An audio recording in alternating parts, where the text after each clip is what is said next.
Durante 7 longos anos, o pequeno Lucas viveu confinado em um aquário de vidro invisível, onde o som simplesmente não existia. Ele tinha o hábito constante de pressionar a palma da mão contra o ouvido direito, buscando aliviar algo que ninguém mais conseguia sentir ou explicar. O veredito dos maiores especialistas de São Paulo, Londres e Tóquio era sempre uma sentença imutável, repetida com uma frieza técnica que dilacerava as esperanças da família. Tratava-se de uma surdez neurosensorial profunda e irreversível.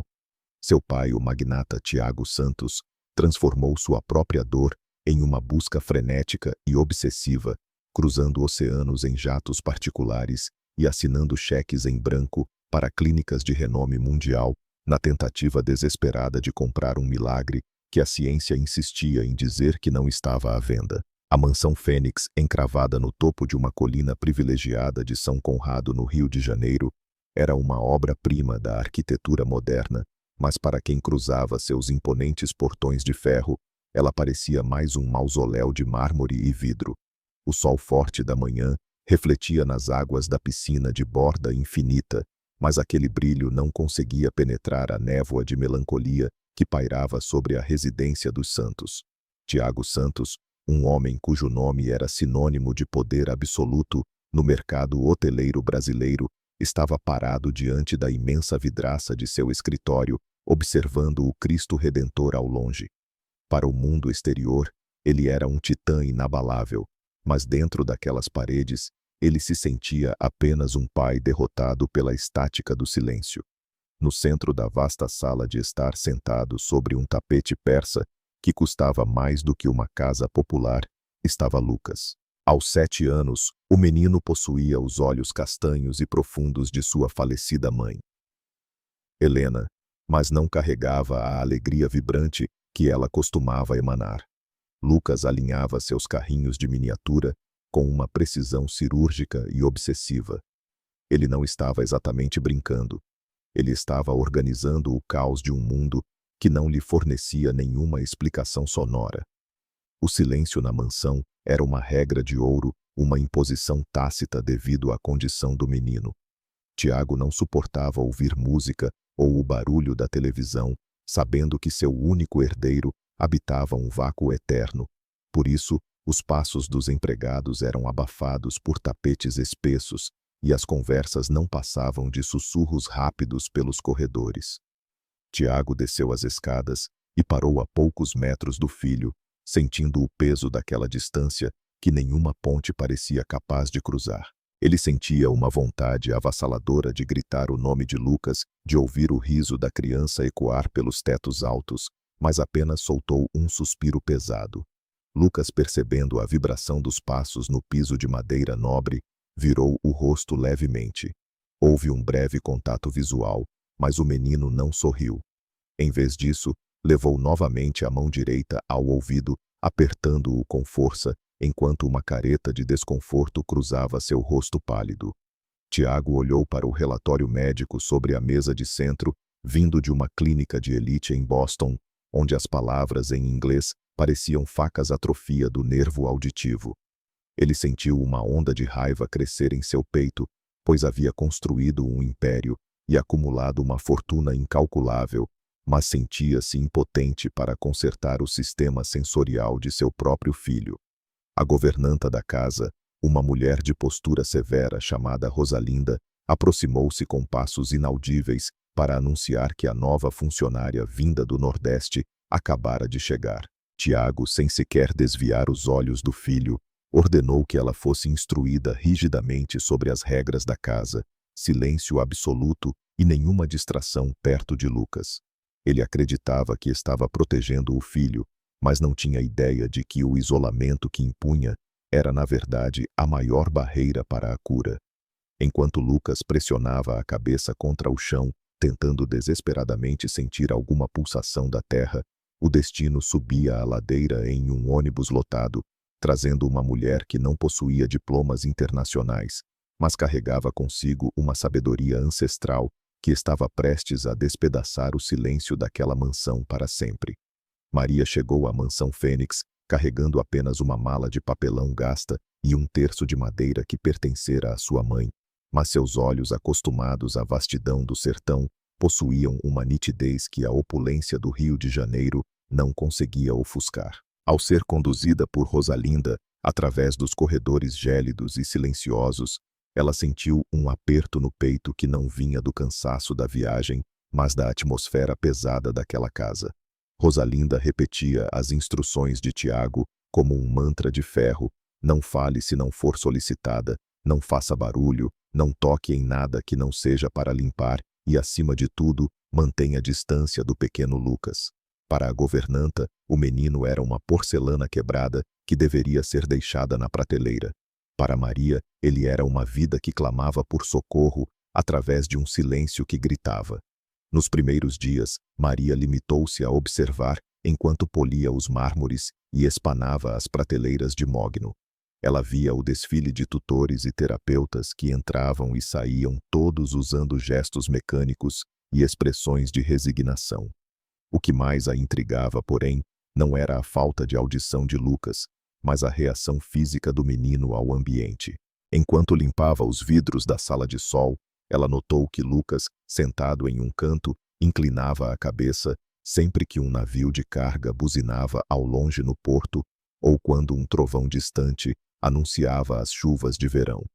Os médicos diziam que era impossível, que os nervos estavam mortos, mas Maria via as narinas do menino dilatarem e os seus dedos tamborilharem no chão no ritmo exato das vibrações. Certa tarde, enquanto Tiago estava fora em uma reunião de negócios e Isabela, a madrasta, se ocupava com seus cremes e ligações fúteis, Maria aproximou-se cautelosamente da sala onde Lucas estava. Ela não carregava aparelhos eletrônicos ou gráficos de frequência, apenas um pano de limpeza e um coração atento. Lucas estava em sua posição habitual, pressionando o ouvido direito contra o piso frio. Maria ajoelhou-se a uma distância respeitosa e, em vez de chamá-lo, começou a bater levemente no chão com a ponta dos dedos, criando um ritmo constante semelhante ao bater de um coração. Para sua surpresa, o menino não apenas virou a cabeça, mas seus olhos brilharam com uma intensidade que ela ainda não vira em ninguém naquela casa. Maria percebeu que a criança não buscava o som pelo ar, mas pela estrutura óssea, como se algo estivesse bloqueando a entrada natural, mas permitindo que a vibração ressonasse lá dentro. Ao observar o menino mais de perto sob a luz forte que entrava pela claraboia, Maria notou que a tal marca de nascença, atrás da orelha de Lucas, estava levemente avermelhada e quente.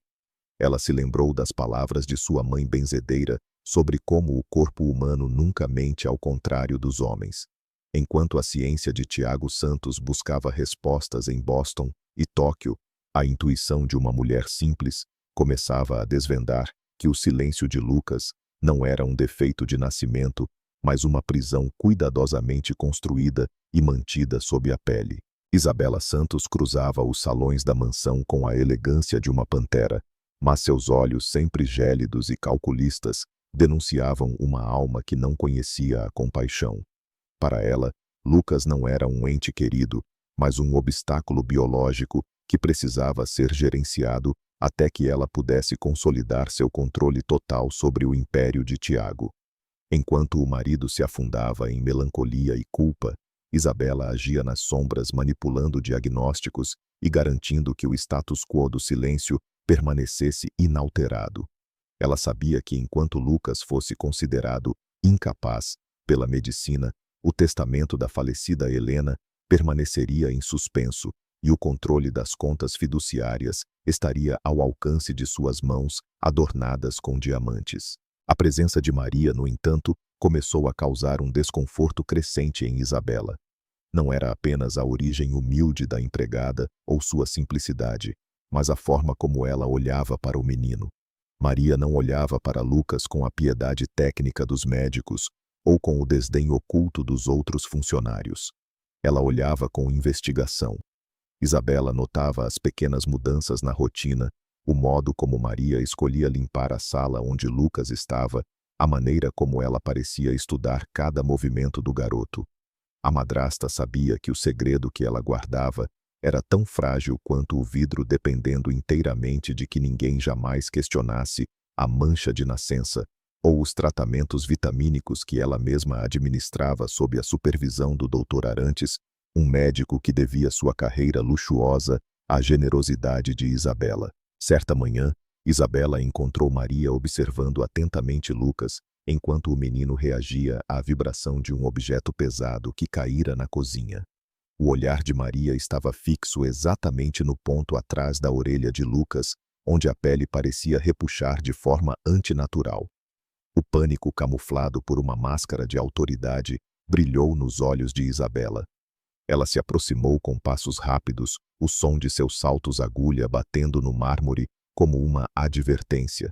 Com uma voz cortante, ela repreendeu Maria por estar parada, em vez de trabalhar, acusando-a de ser uma distração para o tratamento sensível de Lucas. Isabela deixou claro que qualquer tentativa de interagir com o menino, além do estritamente necessário, resultaria em uma demissão imediata, sem referências e sem pagamento extra. Ameaçada. Maria abaixou a cabeça em um gesto de falsa submissão, mas seu instinto estava agora em alerta máximo.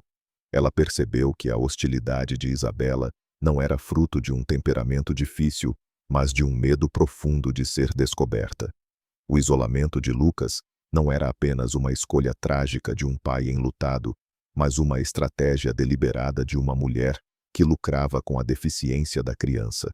Maria voltou para seus aposentos naquela noite e abriu sua pequena Bíblia, retirando de lá uma foto de sua irmã doente. Ela sabia que precisava do emprego para salvar sua própria família, mas o peso da injustiça contra Lucas começou a queimar em seu peito.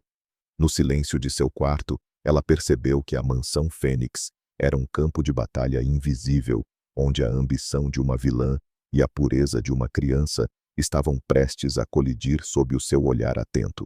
Isabela, por sua vez, não ficou parada. Ela convocou o Dr. Arantes para uma reunião secreta naquela mesma noite, insistindo que era hora de acelerar o processo de enviar Lucas para o internato na Suíça. Ela alegou que a nova empregada era curiosa demais e que a segurança do segredo estava em risco. O que Isabela não contava era que Maria, acostumada a ouvir o som do vento nas fendas das rochas do sertão, tinha aprendido a ouvir através das portas pesadas de madeira da mansão. O plano estava traçado, e Maria compreendeu que tinha pouco tempo antes que Lucas fosse levado para sempre para um lugar onde ninguém jamais olharia atrás de sua orelha com a intenção de salvá-lo. A oportunidade que Maria tanto esperava surgiu como um milagre em uma tarde de quinta-feira, quando Tiago precisou viajar para uma conferência em São Paulo, e Isabela se retirou para um spa de luxo, deixando a mansão sob o comando de uma Rosalinda distraída com a contabilidade da casa. Maria entrou no quarto de Lucas com o coração martelando contra as costelas. O menino estava sentado perto da janela, observando o movimento das copas das árvores sob o vento forte que anunciava uma mudança no tempo. O silêncio do quarto era tão denso que Maria podia ouvir a própria respiração trêmula. Ela se aproximou devagar, ajoelhando-se ao lado de Lucas. O menino não se assustou. Havia desenvolvido uma confiança silenciosa naquela mulher que cheirava a sabão de coco e ervas do campo. Maria tocou gentilmente o ombro dele e, com gestos suaves, indicou que queria olhar o seu ouvido. Lucas inclinou a cabeça, permitindo o toque. Ao afastar o cabelo castanho, a luz da tarde incidiu diretamente sobre a suposta marca de nascença. Maria sentiu um calafrio percorrer sua espinha ao notar que o tecido ao redor da cicatriz estava retraído, formando uma pequena protuberância geométrica que nenhum corpo humano criaria naturalmente. "Calma, meu anjo", sussurrou Maria, esquecendo-se por um momento de que ele não podia ouvi-la. "A Maria só vai olhar. Não vou te machucar, eu prometo." De repente a porta se abriu com um estrondo. Rosalinda estava parada ali, com o rosto vermelho de indignação. "O que pensa que está fazendo?" Maria, a governanta, gritou, avançando para dentro do quarto. "Eu dei ordens explícitas. Você não tem permissão para tocar no menino, muito menos para examinar as feridas dele. Você quer ser demitida por justa causa." Maria levantou-se lentamente, mas não recuou. Seus olhos, antes humildes, agora brilhavam com uma determinação que fez Rosalinda hesitar por um segundo. Dona Rosalinda, a senhora já olhou de perto essa marca no menino? Maria perguntou a voz firme, apesar do tremor nas mãos. Isso não é de Deus. Não é uma mancha de nascença. A pele está tentando expelir algo que colocaram ali dentro. Você ficou louca? Rosalinda rebateu, embora sua voz tivesse perdido um pouco da força. Lucas nasceu assim. Doutor Arantes cuida dele desde o berço. Quem é você, uma retirante que mal sabe ler um manual de instrução para questionar a medicina de um homem respeitado? Eu posso não ter estudo de doutor, mas eu conheço o corpo de gente. Maria deu um passo à frente, diminuindo a distância entre as duas. No sertão, a gente aprende a ler os sinais. Olhe para ele. Dona Rosalinda, ele sente dor toda vez que a vibração do som bate naquele lugar. Se a senhora tiver um pingo de amor por essa criança, vai me deixar mostrar o que estou vendo. Chega!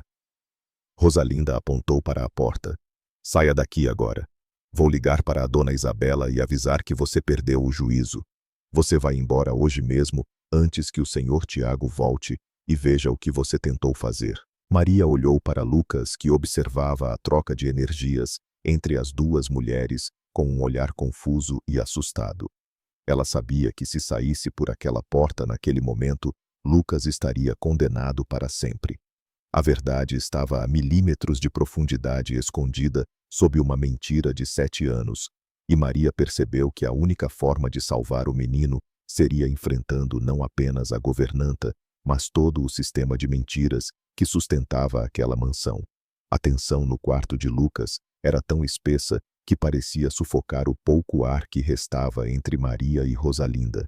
A governanta, embora estivesse visivelmente abalada pela convicção de Maria, mantinha a postura rígida de quem teme mais o desemprego do que a injustiça. Ela pegou Maria pelo braço, tentando arrastá-la para fora, mas a mulher do sertão era como as raízes de um juazeiro profunda e inabalável. Maria sabia que aquele era o momento em que a vida de Lucas mudaria para sempre, ou ele seria perdido no silêncio de uma clínica suíça sob o comando de Isabela. Dona Rosalinda, a senhora pode me expulsar, mas o segredo vai continuar corroendo o ouvido desse menino e a alma desta casa. Maria exclamou, sua voz ecoando pelas paredes decoradas com papel de parede francês.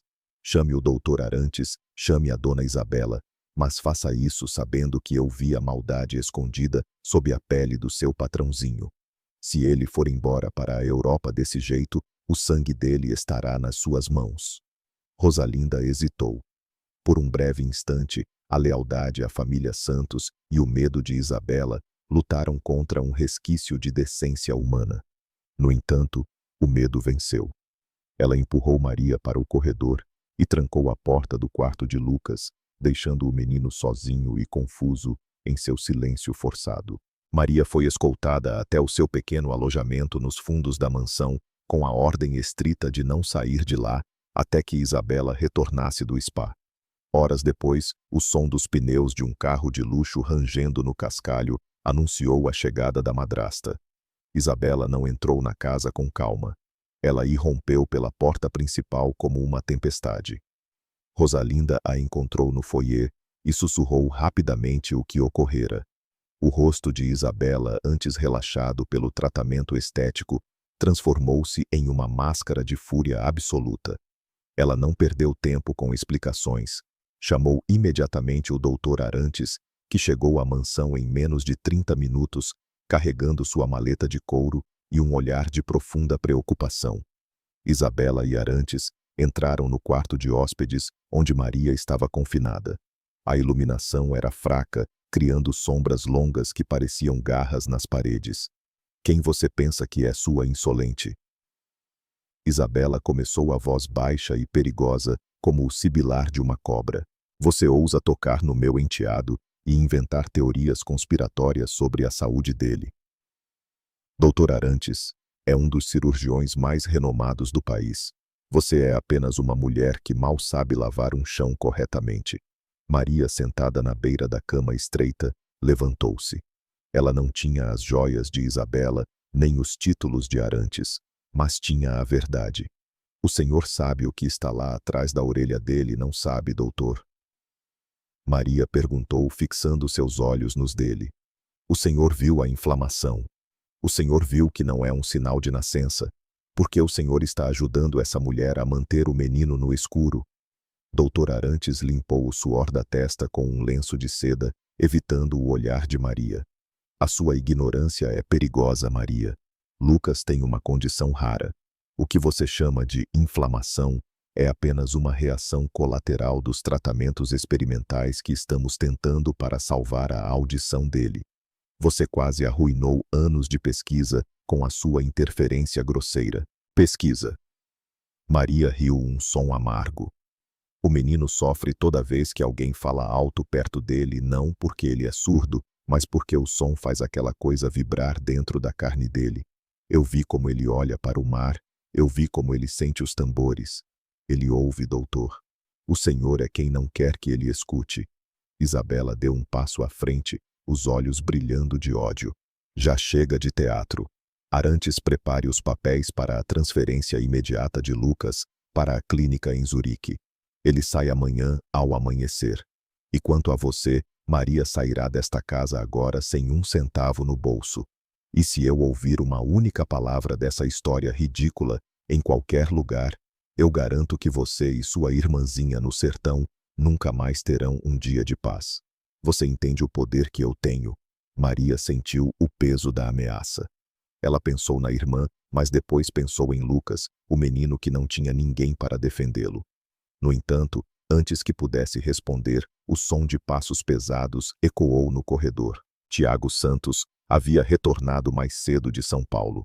Ele parou na porta do quarto, observando a cena sua esposa, em fúria o médico da família, visivelmente nervoso, e a empregada que ele mal conhecia, mantendo-se firme contra os dois. O que está acontecendo aqui? Tiago perguntou, sua voz de comando, silenciando o ambiente instantaneamente. Isabela mudou de expressão no mesmo segundo, adotando um tom de preocupação maternal. Ó, Tiago, querido, ainda bem que você chegou. Essa mulher, essa Maria, ela enlouqueceu. Ela tentou agredir Lucas, alegando que havia algo no ouvido dele. Tivemos que chamar o doutor Arantes às pressas para acalmar o menino. Ela é um perigo para o nosso filho. Tiago olhou para Maria, esperando uma defesa. Maria deu um passo à frente, ignorando o olhar assassino de Isabela. Senhor Tiago, eu nunca encostaria um dedo para machucar o Lucas. Eu apenas vi o que todos os seus milhões não deixaram o senhor ver. Peça ao doutor para mostrar o exame daquela marca atrás da orelha dele. Peça para ele explicar por que a pele é tão quente naquele ponto. Só isso que eu peço. Se eu estiver errada, o senhor pode me mandar para a prisão agora mesmo. O silêncio que se seguiu foi cortante. Tiago olhou para Arantes, que começou a gaguejar algo sobre protocolos éticos e privacidade médica. Pela primeira vez em anos, uma semente de dúvida foi plantada na mente do bilionário. Ele olhou para Maria, vendo nela a mesma honestidade que via em sua falecida esposa Helena. Arantes disse: Tiago, com uma calma gélida, saia da frente. Eu vou olhar o meu filho agora. E Maria, você vem comigo. Aquela noite seria a mais longa da história da mansão Fênix. A tempestade que se formava lá fora era apenas um reflexo da tormenta que estava prestes a varrer as mentiras que sustentavam o império de Tiago Santos. O destino de Lucas estava agora nas mãos de um pai que finalmente começava a abrir os olhos para a escuridão que o cercava. A tempestade finalmente desabou sobre o Rio de Janeiro com uma violência que parecia querer lavar os pecados escondidos na mansão Fênix. Raios cortavam o céu escuro, iluminando por milésimos de segundo o rosto tenso de Tiago, que estava sentado à beira da cama de Lucas. O menino arfava, a febre subindo rapidamente, enquanto sua mão pequena não saía do ouvido direito. Isabela tentava a todo custo convencer o marido a deixar o doutor Arantes sedar a criança, mas Tiago, impulsionado por um instinto que há muito estava adormecido, estendeu o braço, impedindo a aproximação do médico. Afaste-se! Arantes ordenou Tiago sem desviar os olhos do filho. Maria, venha aqui. Agora. Maria aproximou-se trazendo consigo uma pequena bacia com água morna e o frasco de óleo de andiroba, que guardava como um tesouro. Isabela soltou uma risada nervosa, cheia de escárnio. Você vai mesmo permitir que essa mulher use feitiçaria no seu filho, Tiago? Isso é patético. Arantes tem equipamentos, tem ciência. Ela só tem superstição e sujeira. A ciência de vocês não trouxe um único som aos ouvidos dele em 7 anos. Isabela rebateu Tiago, a voz carregada de um amargor profundo. Maria foi a única que viu que ele sente dor. Maria, faça o que você tiver que fazer. Maria ajoelhou-se. O quarto foi subitamente mergulhado na escuridão quando um trovão estrondoso fez a energia da mansão oscilar e cair. Apenas as luzes de emergência fracas e avermelhadas permaneceram acesas. No silêncio tenso que se seguiu, Maria começou a massagear a área atrás da orelha de Lucas. A pele estava esticada, brilhante e visivelmente inflamada. Com o calor do óleo e a pressão exata de seus dedos calejados pelo trabalho, o tecido começou a ceder. Ele vai gritar, Senhor Tiago, avisou Maria, a voz firme, apesar do suor que escorria por sua testa. Mas vai ser o último grito de dor dele.